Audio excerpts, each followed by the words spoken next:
बिस्मिल्लाहिर्रहमानिर्रहीम अस्सलाम वालेकुम। आज मैं आपको देगी चना पुलाव बनाने की तरकीब सिखा रही हूँ।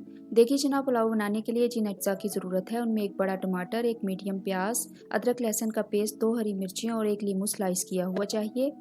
मसालों में मुझे 2 खाने के चम्मच आम का अचार, 1 चाय का चम्मच सूखा धनिया, 1 चाय का चम्मच चाट मसाला, आधा चाय का चम्मच सुर्ख मिर्च, 1.5 खाने का चम्मच नमक, आधा चाय का चम्मच हल्दी, 2 खाने के चम्मच साबुत गरम मसाला, 1 चाय का चम्मच पिसा गरम मसाला चाहिए, 1 पाव उबले हुए सफ़ेद चने और आधा किलो चावल चाहिए। चावल पकाने के लिए पैन को मैंने चूल्हे पे गर्म होने के लिए रख दिया है।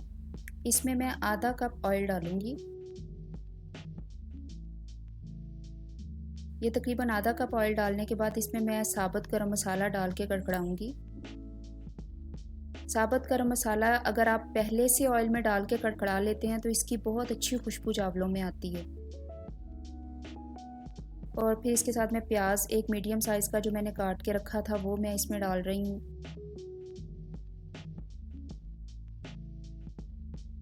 इस प्याज को अच्छी तरह से ब्राउन करना है, बहुत ज़्यादा डार्क ब्राउन नहीं करना, इसको मीडियम ब्राउन करना है और लाइट ब्राउन भी नहीं करना। देखें प्याज मेरी बहुत अच्छी ब्राउन हो गई है। अब इसमें थोड़ा सा पानी का छींटा लगाऊंगी ताकि वो प्याज को ब्राउन होने का प्रोसेस भी रुक जाए और प्याज जो है वो अपना पानी में अपना रंग भी निकाल दे। थोड़ा सा पानी का छींटा लगा के आप इसमें अदरक और लहसुन का पेस्ट डाल दें जैसे मैं डाल रही हूँ। अदरक और लहसुन का पेस्ट डालने के बाद इसको बस इतना सा भूनना है कि उसका कच्चापन जो है वो ख़त्म हो जाए। और जो पानी मैंने डाला था वो भी ख़त्म ऑलमोस्ट हो चुका है। इसमें मैं फिर टमाटर डाल दूँगी। टमाटर का छिलका मैंने डिस्कार्ड कर दिया था, आप भी डिस्कार्ड करके डालें या बाद में इसको निकाल दें क्योंकि चावलों में फिर टमाटर का छिलका अच्छा नहीं लगता। बाकी सारे मसाले जो मैंने आपको शुरू में बताए हैं वो सारे इकट्ठे मैं इसमें डाल दूँगी अचार समेत। इसमें अचार लाजमी आप डालें, इससे बहुत अच्छा टेस्ट आता है और बिल्कुल देग का टेस्ट आता है। इसमें मैं थोड़ा सा पानी और डालूँगी कि वो मसाला जले नहीं, क्योंकि मिर्चें डालते हैं तो एकदम से मसाला जल जाता है। इसको अच्छी तरह से भूनना है ताकि वो कच्चापन ख़त्म हो जाए। अगर टमाटर जो हैं वो थोड़े खड़े भी रह जाते हैं तो इसका कोई मसला नहीं है, क्योंकि जब हम चने डाल के भूनेंगे तो वो सही हो जाएंगे, अच्छी तरह से उसमें मेल्ट हो जाएंगे। अब मैंने जो चने भिगो के और बॉईल करके रखे थे वो मैंने इसमें डाल दिए हैं। चने बहुत ज़्यादा बॉयल आपने नहीं करने हैं, ज़्यादा नरम चने चावलों में घुल जाएंगे। अनफॉर्चुनेटली वीडियो बनाते हुए बाय मिस्टेक मेरा कैमरा बंद हो गया था, जिसकी वजह से मैं पानी डालते हुए और चावल डालते हुए आपको नहीं दिखा पाऊँगी।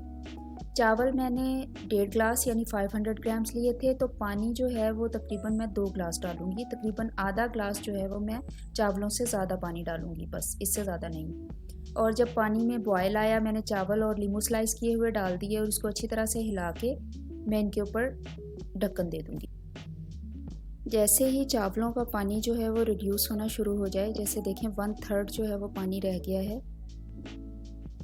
इसके ऊपर मैं 2 हरी मिर्चें जो मैंने पहले आपको बताई थी उनको कोई कट नहीं लगाना, कोई मैंने काट के पहले हरी मिर्चें नहीं डाली, साबुत हरी मिर्चें मैं इसके ऊपर रख दूँगी दम में। और इनकी खुशबू बहुत अच्छी आती है, इसको कोई कट मत लगाएं। और इसके ऊपर थोड़ा सा ऑरेंज फूड कलर मैं डाल रही हूँ, ये ऑप्शनल है, आप डालें या ना डालें, लेकिन मुझे बहुत पसंद है, मैं लाजमी डालती हूँ। और इसके बाद देखें कितना थोड़ा सा पानी रह गया है और इसको मैं दम पे लगा दूँगी। बिल्कुल दम वाली आंच पे इसको अच्छी तरह से ढक के, कोई स्टीम बाहर ना आए, इसको तकरीबन 15 से 18 मिनट के लिए मैंने दम पे लगाया है। 18 मिनट के दम के बाद ये बहुत ही खुशनुमा चावल रेडी हो गए हैं। ये बहुत ही टेस्टी चावल बनते हैं अचार का टेस्ट की वजह से, और गरम मसाला और जायफल जावित्री जो हमने ऐड किया उसकी वजह से बहुत ही अच्छा देगी टेस्ट आता है। बहुत ही खिले हुए चावल बने हैं। मेरे हस्बैंड को ये चावल बहुत पसंद हैं, इसलिए मैं अक्सर व बेशतर इसको बनाती रहती हूँ। आप भी अपनी फैमिली को बना के खिलाएं और दाद वसूल करें। मेरे चैनल को लाइक, सब्सक्राइब और शेयर करना मत भूलें। बहुत शुक्रिया।